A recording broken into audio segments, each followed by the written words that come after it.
매력이라는 말 단어 다 아시지요? 매력. 사전적인 의미를 보면 사람의 마음을 사로잡아 끄는 힘, 그렇게 되어 있어요. 사람의 마음을 사로잡아 끌어들이는 힘이 매력이다, 그렇게 되어 있고요.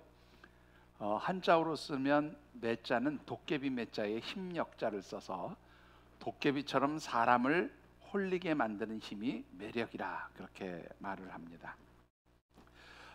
우리나라의 경영 컨설턴트이면서 한국협업진흥협의회 회장으로 그렇게 재직하면서 방송 활동 또 강의 활동으로 우리에게 유명한 윤은기 박사라고 하는 분이 있어요. 굉장히 유명한 분입니다.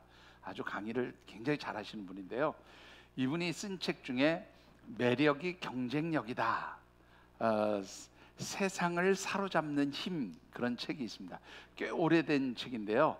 재밌어요. 혹시 지금이라도 구하실 수 있으면 한번 사서 읽어보시면 되게 재밌는데요. 매력이 경쟁력이다, 세상을 사로잡는 힘, 그런 책의 제목의 책입니다.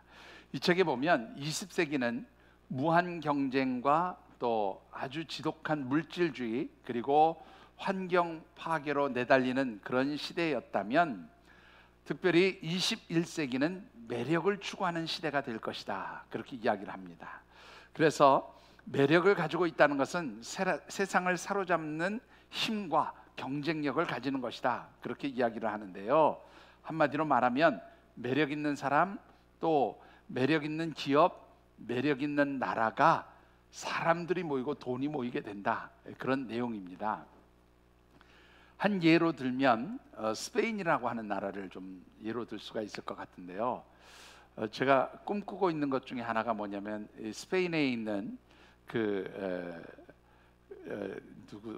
사도 요한의 야고보 사도의 그 순례길이 있어요. 이제 제가 은퇴하기 전에 거기 한번 걸어보는 게 꿈인데요.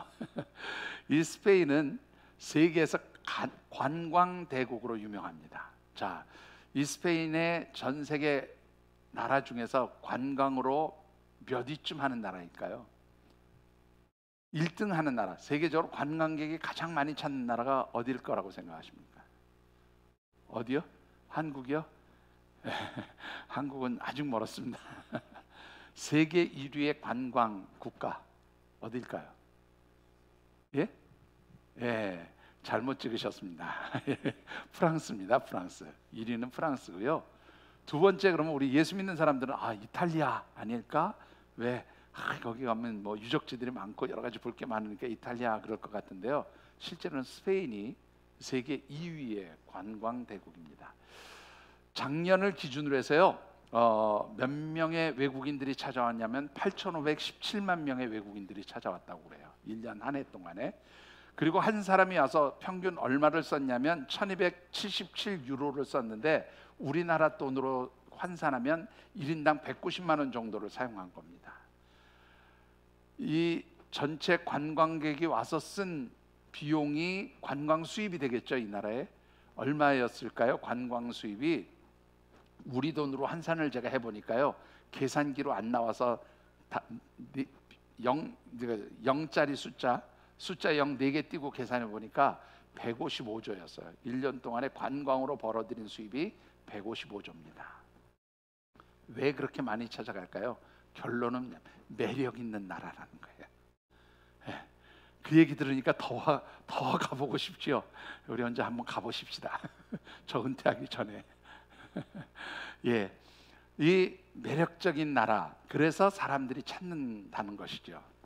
이 윤은기 박사는요, 우리나라에서 몇몇 사람들을 예로 들면서 매력 있는 사람들도 있다, 그렇게 얘기합니다. 이 사람들은 무슨 권력을 가지고 있거나 무슨 카리스마 있어서 그렇게 사람들에게 인기가 있는 게 아니라 자기만의 독특한 매력이 있어서 사람들에게 인기가 있다고 그러는데, 윤은기 박사가 예로 들었던 사람들, 옛날에 나온 책이니까 좀 오래된 사람들이 있을 수도 있는데요. 가수로는 김장훈 씨, 누군지 아시죠?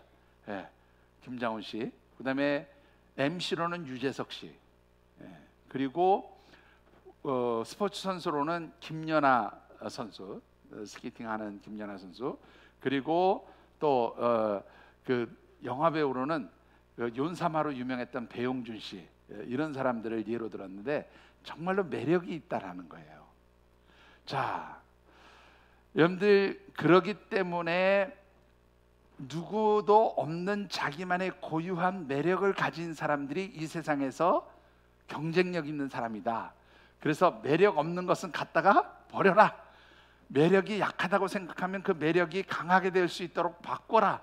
그리고 새로운 매력을 창조하기에 힘써라. 그것이 바로 이 세상에서 경쟁력을 갖추고 살아가는 것이다. 그렇게 말을 합니다.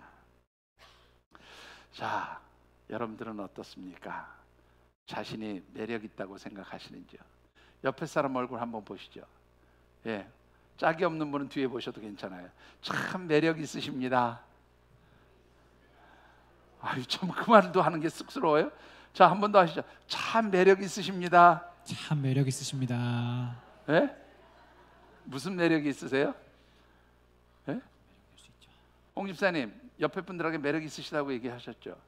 예, 왜 매력 있다고 말씀하셨어요? 몰라요? 그냥 시키니까 했어요?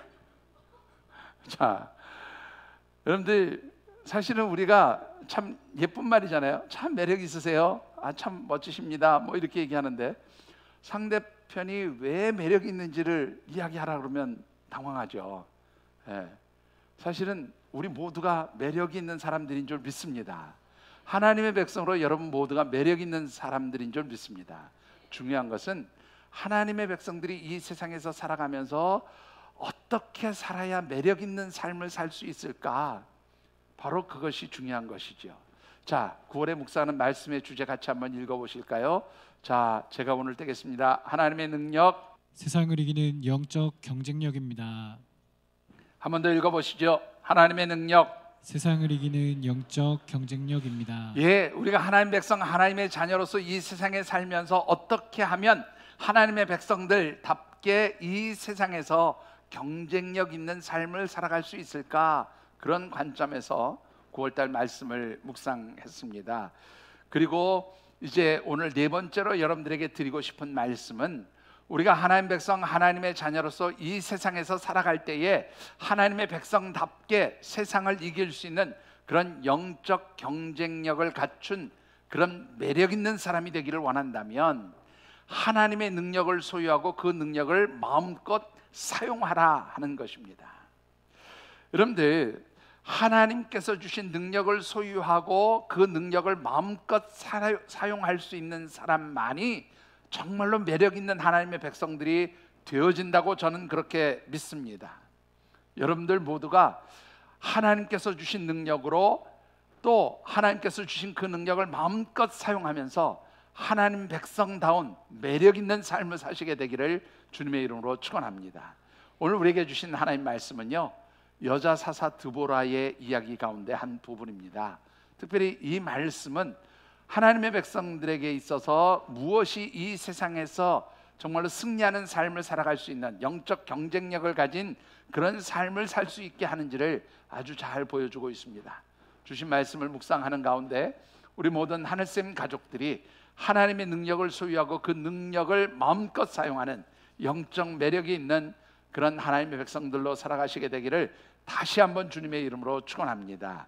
자, 오늘 주신 말씀을 통해서 먼저 묵상해 보고 싶은 것은 우리 예수님께서 제자들에게 이제 마지막 십자가의 죽음을 앞두시고 하신 말씀 가운데 요한복음에 보면 내가 세상을 이겼다 그렇게 말씀을 하셔요. 그죠? 예수님 분명히 제자들에게 내가 세상을 이겼다 그렇게 말씀하셨거든요.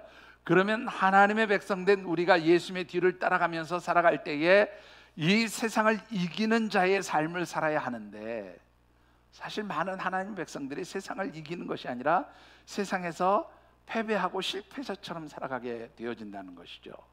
왜 우리는 세상에서 승리자가 아닌 패배자의 삶을 살게 되는 것일까라는 것인데, 결론부터 말씀을 드리면 하나님을 온전히 의지하지 않고 살아가면 실패자가 될 수밖에 없다, 패배자가 될 수밖에 없다라고 말씀을 드리고 싶습니다. 오늘 주신 말씀 가운데 1절로부터 3절까지의 말씀을 우리 같이 한번 받들어 읽어보시죠. 에웃이 죽으니 이스라엘 자손이 또 여호와의 목전에 악을 행하매 여호와께서 하솔에서 통치하는 가나안 왕 야빈의 손에 그들을 파셨으니 그의 군대 장관은 하롯의 탁고임에 거주하는 시스라요. 야빈 왕은 철병거 900대가 있어 20년 동안 이스라엘 자손을 심히 학대했으므로 이스라엘 자손이 여호와께 부르짖었더라. 여러분들 이 말씀을 보면 가나안 땅을 정복하고 그 땅에서 살고 있던 이스라엘 백성들이 자신들이 정복했던 하솔 땅에 사는 가나안 왕 야빈이라는 사람과 그의 군대 장관 시스라에 의해서 20년 동안 지배를 받으며 학대를 당하고 살았다, 그렇게 기록하고 있어요.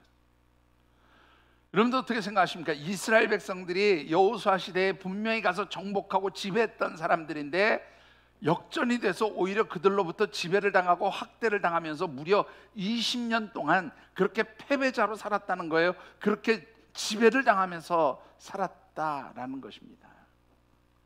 여러분들 왜 이런 일이 생겼을까요? 그 이유를 1절에서 이렇게 말씀하고 있습니다. 뭐라고 돼 있냐면 여호와 하나님 목전에서 무엇을 행했다고요? 악을 행하였다. 근데 여기서 재밌는 단어가 있어요. 앞에 또라는 단어가 붙어 있는데요, 이 또라는 말은 와요시프라고 하는 단어를 씁니다. 와요시프. 근데 이 말은 뭐냐면 더했다는 말이에요. 즉 이스라엘 백성들이 하나님 앞에서, 하나님 눈앞에서 죄에 죄를 더하였다. 그 결과 이런 어려움을 당했다라고 말씀합니다.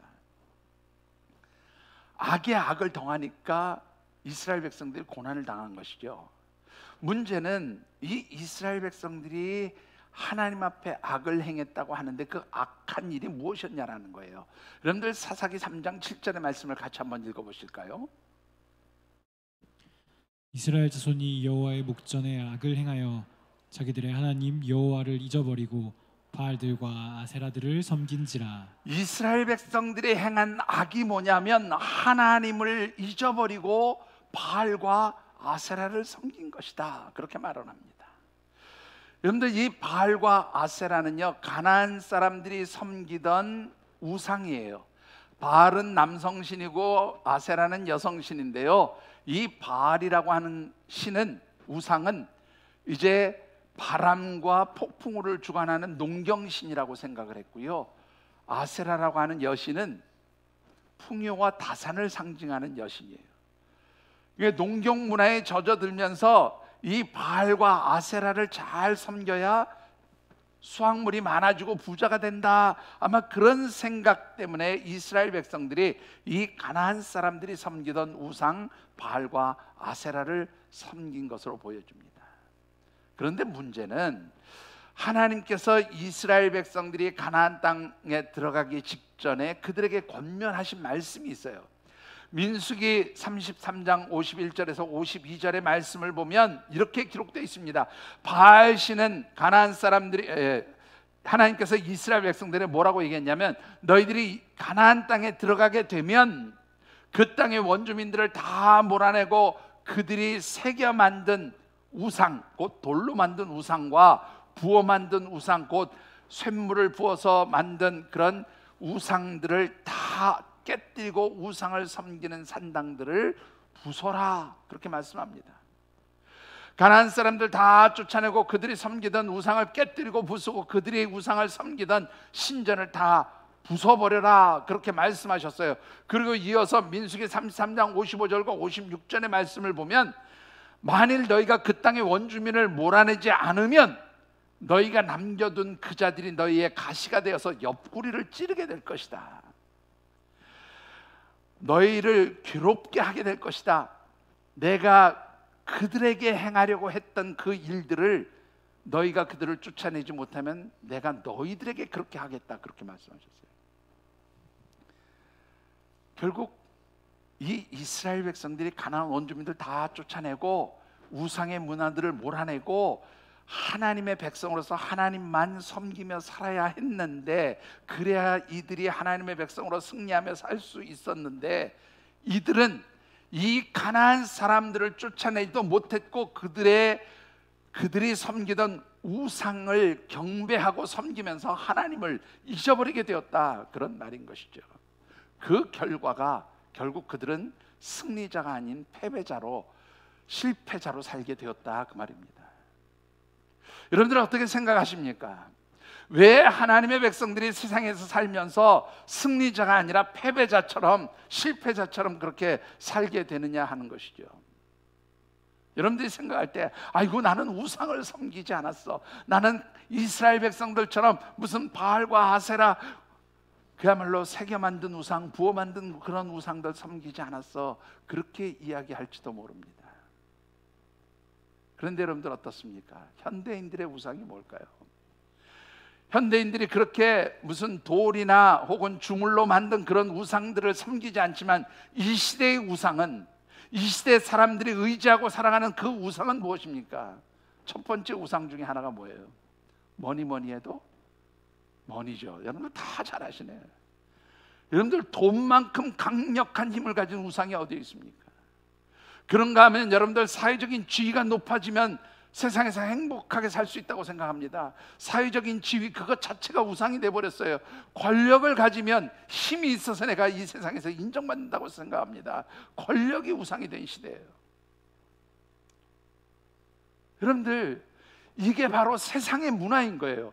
그런데 하나님의 백성된 우리, 하나님의 자녀들, 우리 성도들이 이 세상 속에서 무엇 의지하고 살아갑니까? 세상의 문화, 세상 사람들이 원하는 그것을 우리도 따라가고 있지 않아요? 뭐니 해도 머니가 최고야. 누구보다, 하나님보다 돈을 더 우선 생각하고 중요하게 생각하는 거, 이거 바로 현대인의 우상 속에 우리가 매몰된 거예요. 세상 사람들이 그토록 얻기를 원하는 사회적인 지위, 명예, 그것을 추구하고 산다는 것이 결국 세상의 문화 속에 사로잡히는 겁니다. 하나님의 백성들은 하나님의 백성들이 살아가야 할 문화가 있어요. 하나님의 말씀대로 살아가는 게 하나님의 백성들이 살아갈 문화인 거예요. 그런데 세상의 문화는 우상의 문화입니다. 세상의 문화는 물질의 우상, 권력의 우상, 어떤 사회적인 지위와 체면의 우상, 이런 것들에 사로잡혀서, 그래서 세상에서 인정받고 높아지고 부자로 살아가기를 원해요. 그런데 하나님의 백성들이 그것을 따라가다 보면 하나님의 백성들은 절대로 세상에서 성공하지 못합니다. 패배할 수밖에 없어요. 하나님의 백성들이 그 강력한 물질의 우상, 명예의 우상, 권력의 우상에 사로잡혀서 그것에 매몰되어 있는 사람들을 이기기 위해서는 하나님의 백성들의 문화로 살아가야 되는 거예요. 그게 바로 뭐냐면 하나님 중심주의인 겁니다. 하나님 말씀대로 살아가는 거예요. 그게 바로 하나님의 백성들이 세상을 이길 수 있는 방법인 줄 믿습니다. 여러분들이 그래서 하나님을 온전히 바라보고 의지해야 하는 줄 믿으시기 바랍니다. 여러분들, 정말로 이 시대의 우상의 문화에 여러분들이 사로잡히지 않게 되기를 바랍니다.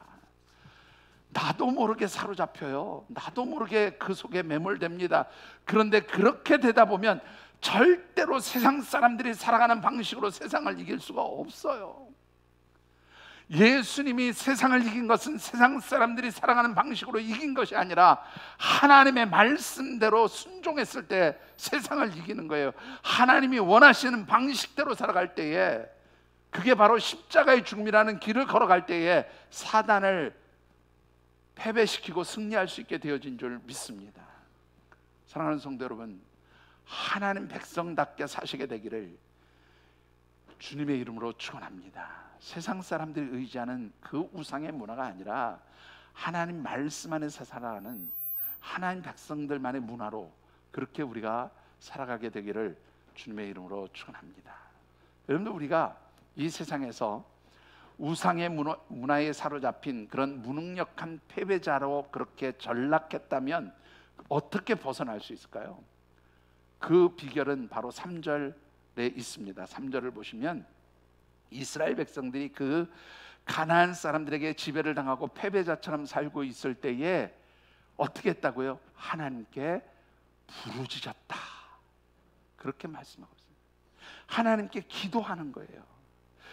하나님의 백성으로서 이 세상에서 내가 우상의 문화, 세상의 문화에 사로잡혀서 패배자가 되었다면 먼저 어디를 회복해야 하느냐면 기도의 자리를 회복하는 게 중요해요.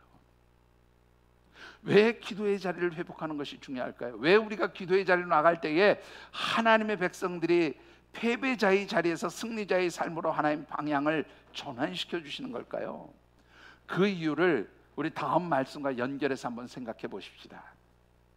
여러분들, 이스라엘 백성들이 이 가나안 왕 야빈과 시스라에게 20년 동안 학대를 당하면서 지배를 당할 때에 하나님께 기도했어요. 그랬더니 하나님 어떤 일을 행하십니까? 하나님 행하신 일이 여선지자였던 드보라를 이스라엘 백성들을 위한 사사로 세워주세요. 자, 여러분들, 사사란 어떤 일을 하는 사람인지 한번 살펴보십시다.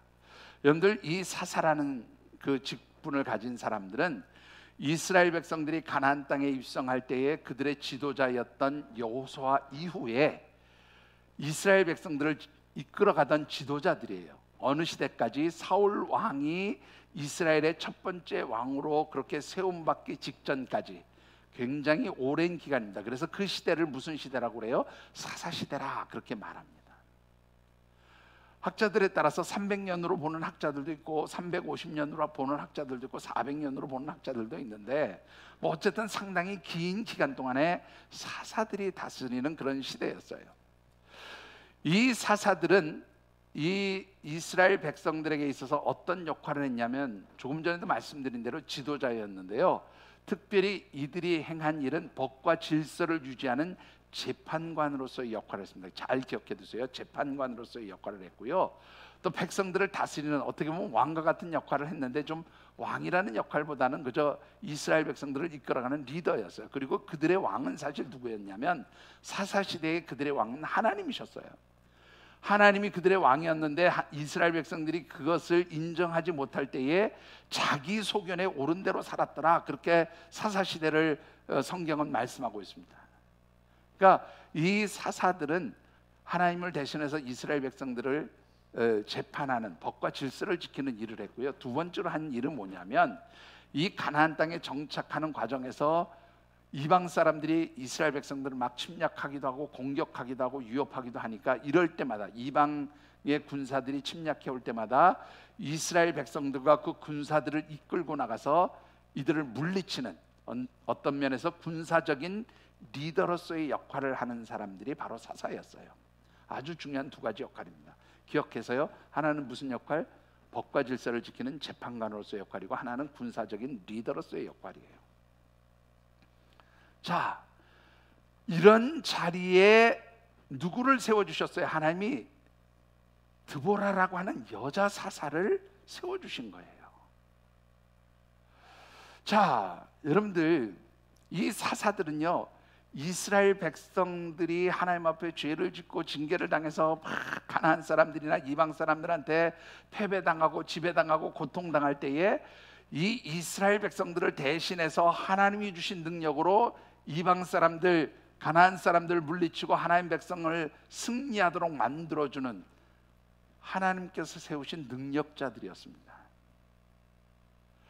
여러분들, 왜 하나님은 이스라엘 백성들을 대신해서 이런 능력자들, 사사들을 세우셨느냐?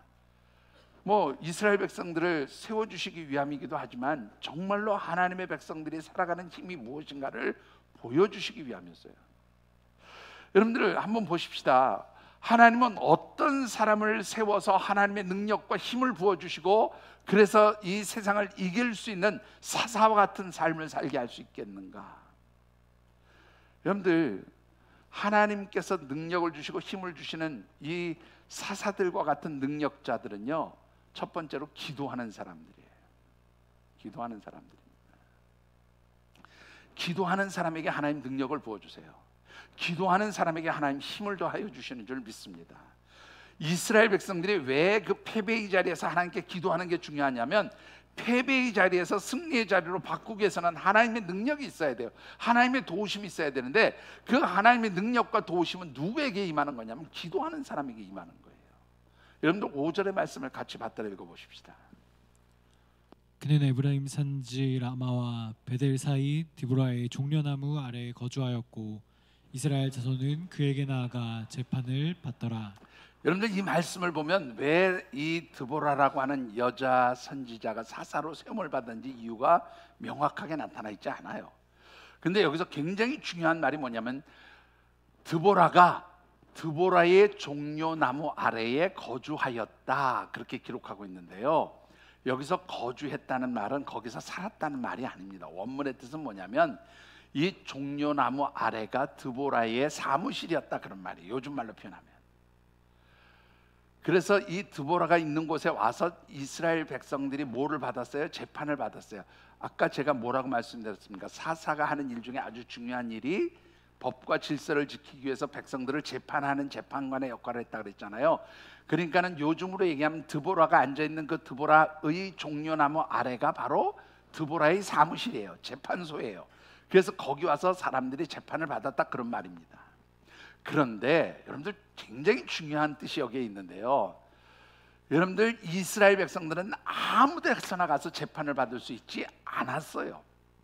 신명기 17장 8절과 9절의 말씀을 같이 한번 읽어보시죠. 내 성중에서 서로 피를 흘렸거나 다투거나 구타하였거나 서로 안에 고소하여 내가 판결하기 어려운 일이 생기거든 너는 일어나 내 하나님 여호와께서 택하실 곳으로 올라가서 레위 사람 제사장과 당시 재판장에게 나아가서 물으라. 그리하면 그들이 어떻게 판결할지를 내게 가르치리니. 여러분들 아무 데나 가서 재판을 받는 게 아니라 하나님이 어디 한 곳에 택한 곳에 가서 재판을 받아라 그렇게 기록하고 있어요. 이 말은 하나님이 택한 그 장소에 있는 사람이 하나님이 택하신 뭐라는 거예요? 재판관이다 그런 뜻이에요. 무슨 말인지 이해가 되시죠? 아무 데서나 가서 받는 게 아니라 하나님이 택하신 그 사람이 있는 곳에 가서 재판을 받아야 돼요.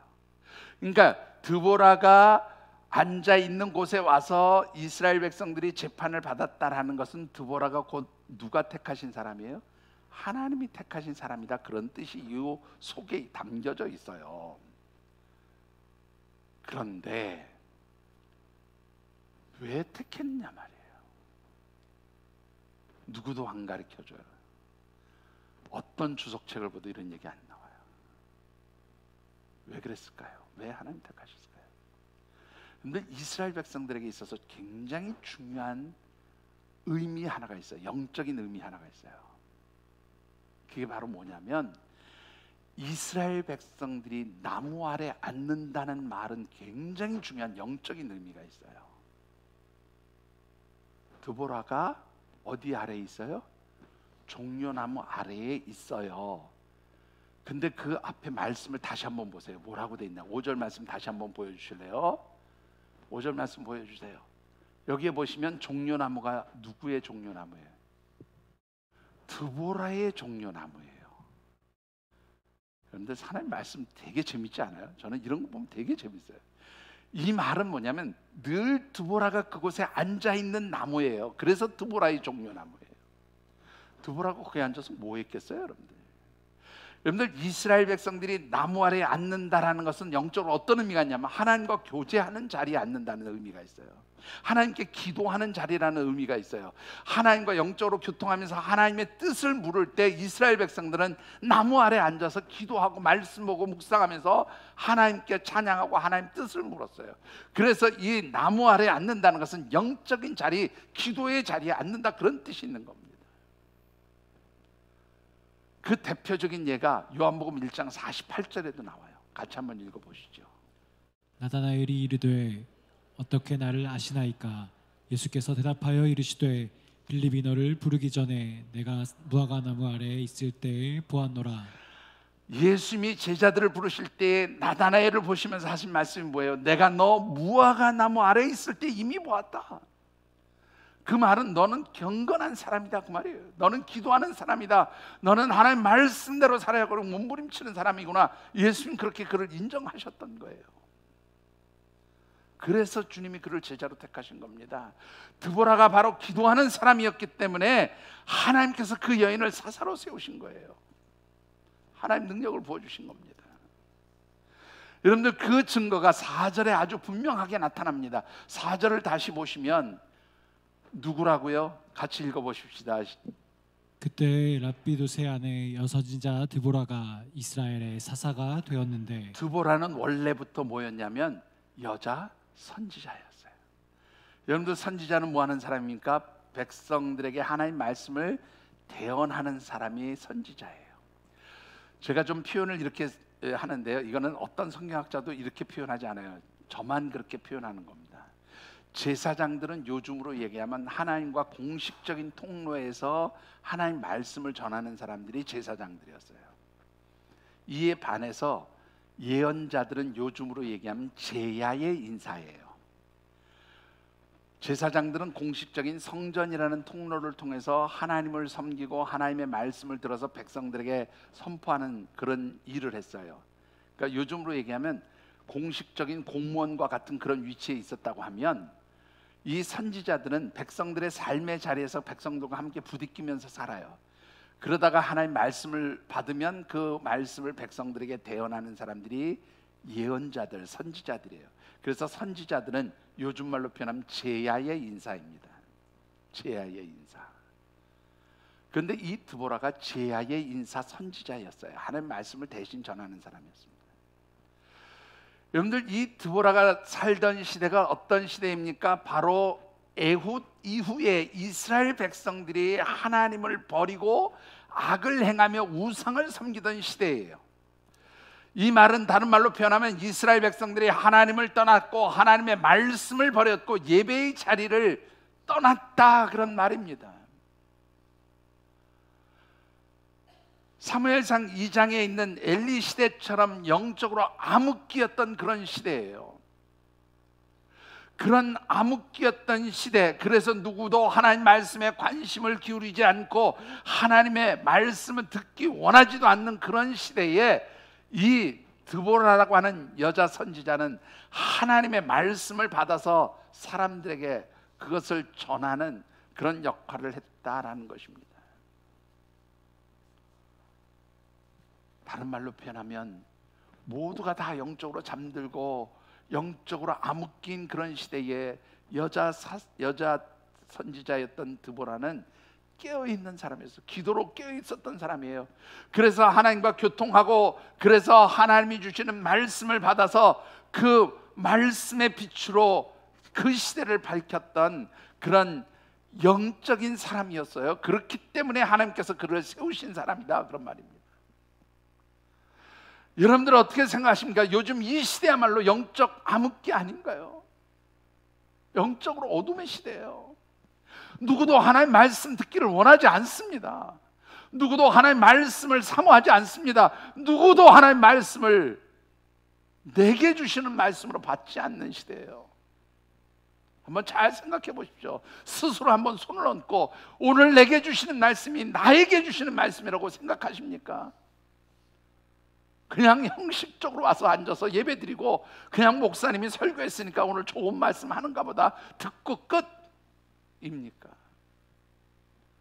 다른 게 영적 암흑기가 아니에요. 내게 주시는 말씀인데 내게 주신 말씀으로 받지 않으니까 영적 암흑기인 거예요. 여러분들, 왜 사람이 예배의 자리를 떠납니까? 바로 하나님에 대한 관심이 사라진 거예요. 하나님 알기를 원하지 않아요. 그러니까 영적인 암흑기예요. 그런 세상에서 여러분들이 세상 사람들하고 똑같이 살겠다고요? 마음껏 살아보세요. 성공할 수 있나? 승리할 수 있나? 절대로 성공하지 못합니다. 세상 사람들이 살아가는 방식으로 절대 승리할 수 없어요. 세상 사람들의 문화에 사로잡혀서는 절대 하나님 백성답게 살 수 없어요.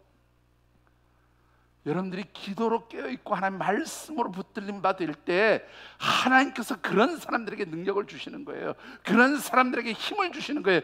그런 사람들이 세상을 이길 수 있게 만드시는 거예요. 여러분들, 정말로 하나님 백성답게 살아가시기를 몸부림치는 우리 믿음의 가족들이 되어주시기를 주님의 이름으로 축원합니다. 여러분들, 말씀과 기도로 깨어있어야 돼요. 그럴 때 하나님 능력 주시는 거예요. 그럴 때 하나님 힘을 부어주시는 거예요. 두 번째로 드보라가 이스라엘의 사사로 하나님께 세움을 받은 것은 자신의 연약함을 인정하고 온전히 하나님을 의지하는 사람이었기 때문입니다. 4절 말씀을 다시 한번 읽어보시죠. 그때 랍비돗의 아내 여선지자 드보라가 이스라엘의 사사가 되었는데, 여러분들, 드보라는 여성이었어요.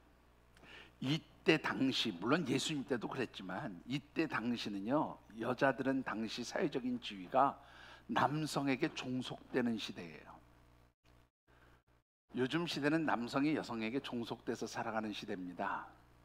그래서 남자들에게 꼭 하는 말이 있지요. 태어나면 세 여자의 말을 잘 들어야 된대요. 첫째는 누구 말?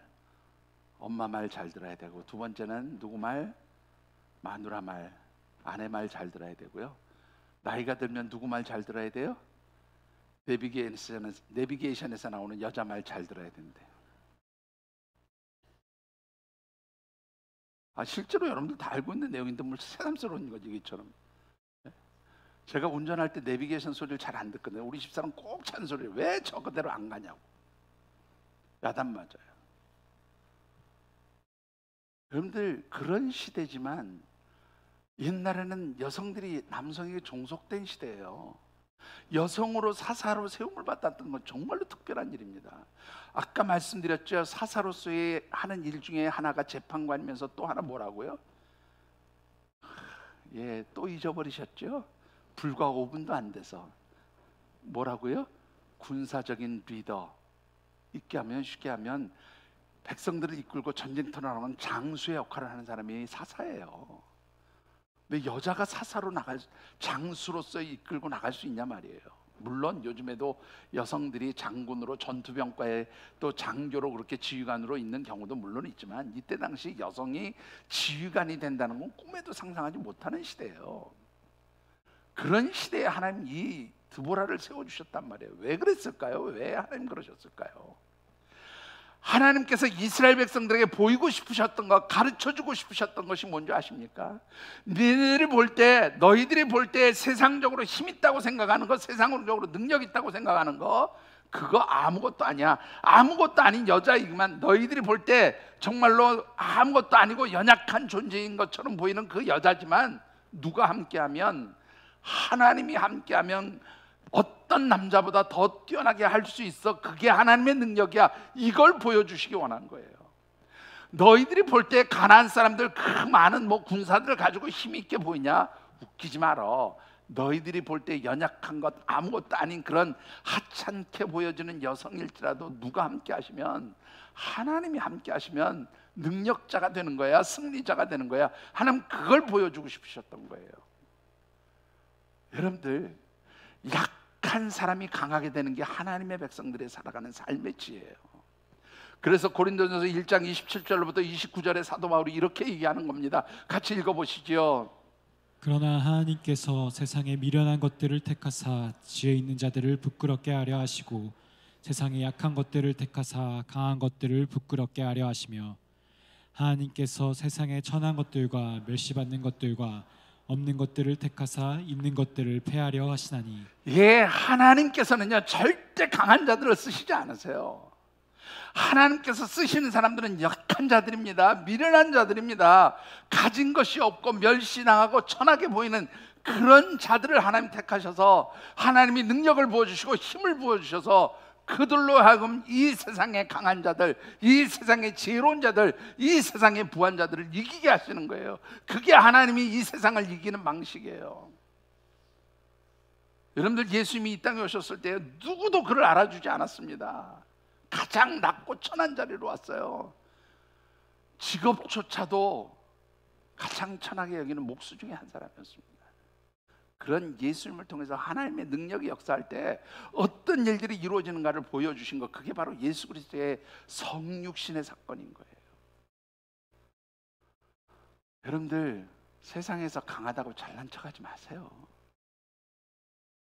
얼마나 많은 것을 가졌는지 모르지만 가졌다고 얘기할 것도 없어요. 아무것도 아닙니다. 하나님 걷어가시면 한 방에 끝나요. 나보다 가난한 자에 의해서 끝날 수도 있고요, 나보다 미련한 자에 의해서 끝날 수도 있고요, 나보다 약한 사람에게 내가 망할 수 있어요. 그게 하나님 하시는 방법이에요. 여러분들이 하나님 백성으로서 승리하기 원하십니까? 그러면 먼저 하나님의 능력과 힘을 덧입게 되기를 주의 이름으로 축원합니다. 하나님 앞에서 내 힘, 내 능력으로 잘 살겠다고 여러분들 그렇게 힘써봐야 안 돼요. 할 수 없어요. 오늘 우리 찬양 중에 주가 일하시네, 주가 일하시네. 내가 내 것이 아닌 하나님 것으로 채움받기를 하고 내 것을 다 하나님 앞에 드릴 때, 그때 하나님이 나를 통해서 일하시는 거예요. 나를 비울 때 하나님께서 나를 쓰시는 거예요. 내가 약함을 인정할 때 하나님께서 나를 사용하시는 거예요. 하나님 앞에 낮아지시게 되기를 주의 이름으로 축원합니다. 연약해지기를 원합니다. 하나님 앞에 무릎 꿇기를 원합니다. 그럴 때 하나님 능력을 주시는 것이죠. 문제는 그래서 하나님 백성들에게 능력을 주시는데 또 능력을 주셔도 못 사용하는 사람들이 생겨요. 능력을 주셨는데 못 써. 여러분들 통장에 몇십억 있으면 뭐 합니까? 넣어놓고 못 쓰면 바보지. 저 그런 사람들 많이 봤어요. 통장에 몇십억, 몇억, 몇백억 넣고 있는데 그 돈 쓰는데 바들바들 떨어요. 참 왜 그러고 사나 몰라. 나 같으면 좀 마음껏 쓰고 살겠구만. 근데 똑같아요. 하나님 능력을 주셨는데 사용하지 못하는 사람 너무 많아요. 왜 그렇습니까? 첫 번째 이유는요, 불순종 때문에 그래요. 6절의 말씀을 같이 읽어보십시다. 드보라가 사람을 보내어 아비노함의 아들 바락을 납달리 게데스에서 불러다가 그에게 이르되 이스라엘 하나님 여호와께서 이같이 명하지 아니하셨느냐? 하나님께서 너에게 명령하지 않으셨느냐? 여러분들 다 읽은 말씀이니까 뒤에 가서 바락이 뭐라? 아니요, 나 못 가요. 못 가요. 불순종했어요. 하나님이 명령했어요. 가라. 가. 너 가면 이겨. 가면 승리할 수 있어. 내가 이미 너에게 능력을 부어줬어. 그러니까 가. 가라고 제발 좀. 그런데 바락이 뭐라고 버텨요? 바락 버텨요. 못 간다고. 못 간다고 바락 버텨요. 불순종합니다. 첫 번째 이유가요, 하나님 주신 능력 사용하지 못하는 첫 번째 이유가 불순종이에요. 불순종. 그리고요, 그 불순종의 원인은 어디로부터 오는 것이냐면 두 번째 이유가 됩니다. 이게 단계적으로 올라가는데 두 번째 이유는 두려움 때문에 그래요. 여러분들 7절의 말씀을 같이 읽어보실까요? 7절입니다. 내가 야빈의 군대 장관 시스라와 그의 병거들과 그의 무리를 기손강으로 이끌어내게 하고 그를 내 손에 넘겨 주리라 하셨느니라. 여러분들 야빈과 그의 군대 장관 시스라에게는 철병거 900대가 있었어요. 이거는 요즘으로 얘기하면 탱크, 전차 900대를 가지고 이 이스라엘 백성들과 싸우려고 왔다는 거예요. 그런데 이스라엘 백성들에게는 변변한 무기가 없었습니다. 여러분들 이때 이스라엘 백성들은 꼴랑 가지고 있는 게 뭐냐면 농기구 정도 가지고 있었어요. 청동기로 만든, 동으로 만든, 철제 무기하고 부딪히면 다 깨지는 그런 보잘것없는. 사울왕 시대에 가서도 이스라엘 백성들이 변변한 무기를 가지고 있지 않았어요. 그런데 전차, 요즘으로 얘기하면 탱크 900대를 몰고 왔으니 싸움이 되겠어요? 그것만 봐도 기가 죽는 거예요. 두려워지는 거죠. 여러분들 우리 6.25 전쟁 때 북한이 소련제 탱크를 앞세우고 내려올 때 맨주먹 불 끈지고 싸우니까 박살나게 깨지잖아요. 그런 것처럼 이 이스라엘 백성들은 지금 야빈하고 싸우면 안 되는 거예요. 그러니까 두려운 거예요. 눈에 보이는 걸 보면 두려울 수밖에 없어요. 그런데 이 바락이 보지 못한 것은 무엇인가 하면 왜 하나님께서 그들을 기손강에다가 진을 치게 하셨냐는 거예요. 여러분들 이 기손강이라고 하는 것은 요즘으로 얘기하면 와디입니다. 비가 오면 강이 되는 곳이에요. 평상시에는 아주 넓은 광야처럼 그렇게 펼쳐져 있는 장소입니다. 전차 900대 펼쳐놓기 좋은 넓은 장소예요. 우기가 아니니까 아마 비가 오지 않을 때니까 아마 거기다가 진을 쳤겠죠. 그런데 하나님은 거기에다가 뭐를 부어버리셔요? 물을 부으세요. 그래서 진흙탕을 만들고 그 전차를 하나도 못 쓰게 만들어 버리셔요. 하나님이 이미 다 싸울 방법, 승리할 수 있는 방법을 준비해 놓으신 거예요. 그런데 하나님이 행하신 일을 보는 게 아니라 무엇을 봐요? 세상 사람들이 가지고 있는 걸 봐요. 그게 두려움을 가져옵니다.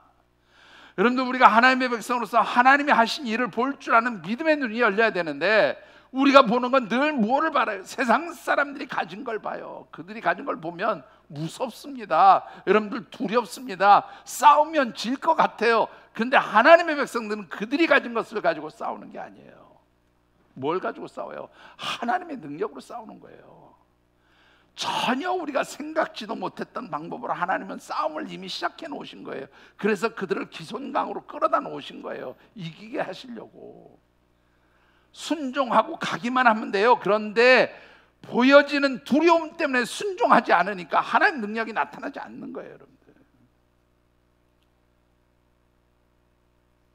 여러분들, 우리 어르신들이, 제가 색소폰 얘기를 자주 하는데요, 처음에 하자 그러니까 다, 아이고 내가 이 나이에 그걸 어떻게 하냐고, 내가 도레미파솔라시도 볼 줄 모르고 악보 음표도 볼 줄 모르는데 그걸 내가 어떻게 하냐고 다 두려워했어요. 근데 부딪혔어요. 순종하셨어요. 해보시니까요, 기대하시라 12월 달을. 뭐 삑사리가 나도, 야, 저 연세에 삑사리 나면서 저렇게 연주한다 감탄하실 거예요. 여러분들, 안 된다고 생각하면 안 돼요. 절대 불가능해요. 하나님이 하시니까 된다고 믿으면 되는 거예요. 그래서 여러분들 두려움을 떨칠 수 있어야 하는 줄 믿습니다. 두려움은 어디로부터 온 것일까요? 세 번째 이유입니다. 불신앙에서 오는 거예요. 8절을 보시죠. 8절을 같이 받들겠습니다. 바락이 그에게 이르되 만일 당신이 나와 함께 가면 내가 가려니와 만일 당신이 나와 함께 가지 아니하면 나도 가지 아니하겠노라 하니. 누구한테 한 얘기예요? 두 분한테. 같이 가주시죠. 그럼 저도 쫄래쫄래 따라갈게요. 근데 당신이 안 가면 나도 못 가요. 무슨 말이에요? 이 바락은 지금 왜 두려워하냐면, 하나님이 누구하고만 함께 하셔? 드보라에게만 하나님이 함께 하시는 것처럼 보이는 거예요. 자기한테는 하나님이 안 계셔. 여러분들이 보실 때 하나님이 저하고만 함께 하시고 여러분들에게는 함께 하시지 않으시지요? 참, 이럴 때도 또 아멘 하려고 하는 분은 아니겠죠. 여러분들, 하나님께서는 하나님의 사람들을 세우시고 일을 시키실 때 그 하나님의 사람들이 두려워하면 뭐라고 항상 말씀하십니까? 두려워하지 말라. 내가 너와 함께함이라. 늘 그렇게 말씀하셨어요. 하나님이 여러분들에게 하라고 하실 때는 내가 너와 함께 하겠다, 그 말씀을 함께 주시는 거예요. 근데 그거 믿지 못하는 거예요. 누구하고는 함께 하시는데 나하고는 함께 안 하셔. 이 불신앙이 하나님 주신 능력을 사용치 못하게 되는 거예요. 하나님은 분명히 우리에게 말씀하십니다. 임마누엘로 우리와 함께 하시고 임미엘로 나와 함께 하십니다. 그게 하나님 약속이에요. 근데 우리들은 뭐라고 생각해요? 그거는 누구와 함께 하는 거고, 목사님하고만 함께 하고 나하고는 함께 하시지 않아 라고 하는 그 착각이 하나님 주신 능력을 사용하지 못하는 무능력함으로 전락하게 만드는 거예요. 여러분들, 드보라나 바락이나 하나님이 세우셨으면 하나님이 함께 하시는 줄 믿으시기 바랍니다. 하나님이 여러분들을 이 세상에서 하나님의 백성으로 택하셨으면 하나님이 여러분들과 함께 하시지 세상 사람들과 함께 하시지 않아요. 하나님이 나와 함께 하시지 누구와 함께 하시는 거 아니에요. 그래서 임미엘이라는 단어가 나오는 겁니다. 나와 함께 하시는 하나님이에요. 성경에 너와 함께 하시는 하나님이라는 표현은 없어요. 나와 함께 하시는 하나님. 하나님께서 여러분들과 함께 하시는 줄 믿으시기 바랍니다. 그게 바로 하나님 능력을 사용하는 방법이에요. 나와 하나님 함께 하시니까 하나님 능력 사용하라고 주시는 거예요. 여러분들, 어떻게 하면 이 능력을 사용할 수 있을까요? 9절 말씀을 다시 한번 읽어보십시다. 하나님 주신 능력 사용하는 방법이 너와 함께 가리라. 거기까지만. 드보라가 바락한테 한 얘기예요. 야, 그래 내가 너와 함께 가줄게. 근데 드보라가 간다고 무슨 뾰족한 수 있어요? 지금 드보라가 말하는 것은요, 내가 너와 함께 간다는 말은 나와 함께 하시는 하나님이 너와도 함께 하시니 내가 너와 같이 가겠다, 그 말이에요. 다시 한번 말씀드리지만 하나님이 함께 하시는 믿음을 가지는 거예요. 그게 바로 하나님 능력을 사용하는 방법입니다. 이것을 사도 바울은 빌립보서 4장 13절에 뭐라고 말씀합니까? 같이 읽어보십시다. 여러분들이 제일 좋아하는 말씀 중에 하나. 내게 능력 주시는 자 안에서 내가 모든 것을 할 수 있느니라. 내게 능력 주시는 이, 제가 제일 좋아하는 단어예요. 엔 그리스도, 주님 안에서, 주 안에서, 내게 능력 주시는 하나님 안에서, 엔 그리스도, 주 안에서 내가 모든 것을 할 수 있습니다. 나와 함께 하시는 하나님, 그리고 그 안에 내가 거할 때에, 주 안에 내가 거할 때 나는 모든 것을 할 수 있는 능력자가 되는 것이죠. 승리자가 되는 것이죠. 이 세상을 이길 수 있는 경쟁력 있는 사람이 되어지는 줄 믿습니다. 그럴 때 하나님 주시는 축복이 뭐예요? 9절을 다시 보시죠. 뒷부분을 읽어보십시다. 그러나 내가 이번에 가는 길에서는 영광을 얻지 못하리니 이는 여호와께서. 거기까지만. 영광을 얻지 못할 것이다. 너 의심하고 하나님 능력 사용하지 못했지. 그러니까 승리해도 그 영광 네 거 아니야. 그 영광 넘어갔어. 반대로 말하면 하나님 능력을 사용하는 사람은 무엇을 누리게 돼요? 영광을 누리게 되는 거예요. 승리의 영광을 누리는 거죠. 승리의 기쁨을 누리는 거예요. 세상으로부터 인정받는 거예요. 세상으로부터 존귀함을 받는 거예요. 세상으로부터 높임을 받는 거예요. 그게 바로 하나님 백성들이 승리하는 방법인 줄 믿으시기 바랍니다. 말씀을 맺습니다. 여러분들 햄버거 좋아하시나요? 네, 저 햄버거 되게 좋아합니다. 집사람이 못 먹겠어, 못 먹지. 매일이라는 먹으면 매일 먹을 수 있어요. 근데 햄버거 중에서도 제가 우리나라에 없는 햄버거 좋아하는 햄버거가 하나 있어요. 미국 가면 그래서 꼭 갑니다. 이 햄버거 먹으러. 궁금하시죠? 도대체 무슨 햄버거길래? 인앤아웃이라는 햄버거예요. 한번 사진 한번 보시죠. 인앤아웃 매장인데요. 여러분들 인앤아웃, 인 들어가고 and out 나오고, 들어가고 나오고, 그런 상표 등록이 되어 있는 햄버거 가게입니다. 여러분들 이 인앤아웃 햄버거는요, 서부 지역에만 있고요, 동부에 가면 못 먹어요. 이 사장이 아이고 뭐 우리 그렇게 큰 뭐 그냥 매장 확대할 필요 없어, 꼭 필요한 데만 시작할 거야. 그래서 외국에도 매장이 없어요. 우리나라에도 매장이 없습니다. 네. 뭐 맥도날드, 버거킹, 뭐 베레벨 다 들어와 있는데 인앤아웃은 없어요. 인앤아웃은 미국 동부를 가도 없어요. 미국 서부에서만 먹을 수 있는 햄버거입니다. 377개의 매장이 있는데요. 콜로라도 주에서 2020년 11월 달에 1호 매장을 오픈을 했어요. 얼마나 인기가 좋으냐면 이 콜로라도 매장 1호점에서 인앤아웃 햄버거를 주문하기 위해서, 왜 자동차 타고 주문하는 거 있잖아요. 뭐라 그래요? 그 영어로 드라이브 스루라 그래요? 뭐 하여튼 그거 하는데요. 이 자동차 타고 가서 주문하기 위해서 차량이 몇 킬로를 줄을 섰냐면 3.2km 줄을 섰어요. 몇 시간 만에 햄버거를 받았냐면 평균 14시간 만에 햄버거를 받아 먹었습니다. 여러분들이 생각할 때 미쳤다, 햄버거 하나 먹자고 14시간 줄을 서냐? 그럴 정도로 맛이 있어요. 뭐 물론 별로 안 좋아하시는 분 맛없는, 햄버거가 뭐 얼마나 맛있겠냐 뭐 그러는데, 이 햄버거 가게에서 1호점에 1번 손님으로 햄버거를 사기 위해서 1호 손님이 된 사람이 몇 시간을 기다리면 60시간을 기다려서 1호 손님이 돼서 그 햄버거를 먹었어요. 햄버거 종류가 우리나라처럼 다양하지 않아요. 햄버거는 3종류밖에 없어요. 햄버거, 아니 실제로 그러는데 햄버거 그 안에 뭐냐면 그 소고기 패티라 그러죠. 그 소고기 이렇게 다진 거 이렇게 집어넣은 거, 그거 하나 집어넣어 있는 게 햄버거. 거기에 하나 더 들어간 게 치즈버거. 치즈 한 장, 여러분들 슬라이스 치즈 있잖아요. 그 한 장 딱 들어가면 치즈버거. 두 번째 메뉴고요. 세 번째 메뉴는 더블 버거예요. 거기에는 패티 2장에 치즈 2장 들어가서 더블 버거예요. 두 개. 그래서 메뉴가 3가지밖에 없어요. 그러니까 결국은 한 가지 메뉴예요. 그런데 그거 먹으려고 14시간을 기다려요. 맥도날드나 버거킹이나 미국에 있는 대부분의 햄버거 가게들은요, 본사에서 음식을 다 만들어 가지고 완전히 포장을 한 상태에서 냉동해서 보내요. 그러면 매장에서 그 냉동된 거를 데워서 줍니다. 사실은 그래서 맛이 별로 없죠. 그런데 이 인앤아웃은 재료만 보내요. 모든 것을 조리하고 익히는 거는 매장에서 직접 해요. 시간도 많이 걸리죠. 그래서 원가가 굉장히 많이 들어갑니다. 그런데도 그렇게 해요.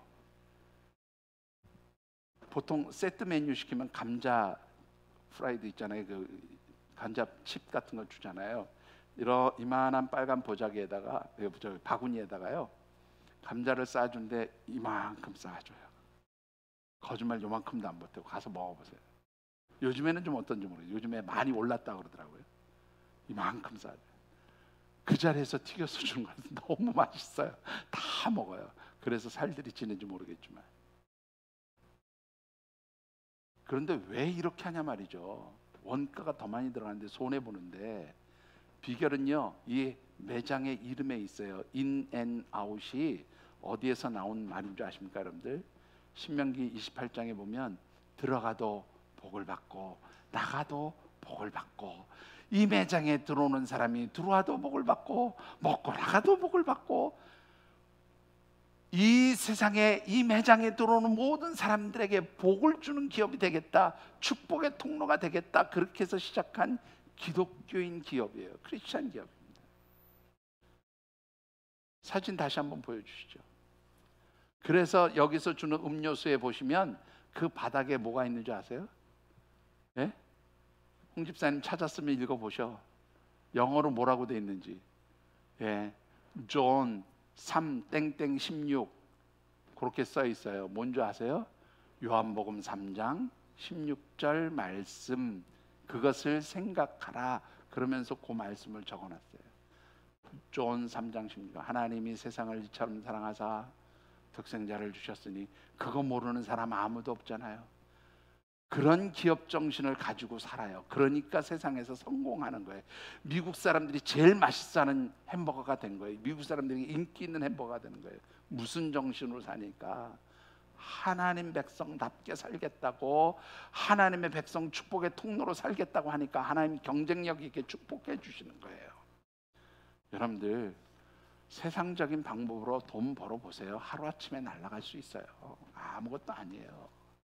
하나님이 주시는 복으로 살아가면 진짜 그게 경쟁력 있는 축복이 되어지는 줄 믿습니다. 오늘 우리 하늘샘 모든 가족들이 정말 경쟁력 있는 하나님 백성으로 그렇게 주님의 능력으로 승리하는 삶을 살아가시게 되기를 주님의 이름으로 축원합니다. 기도하겠습니다.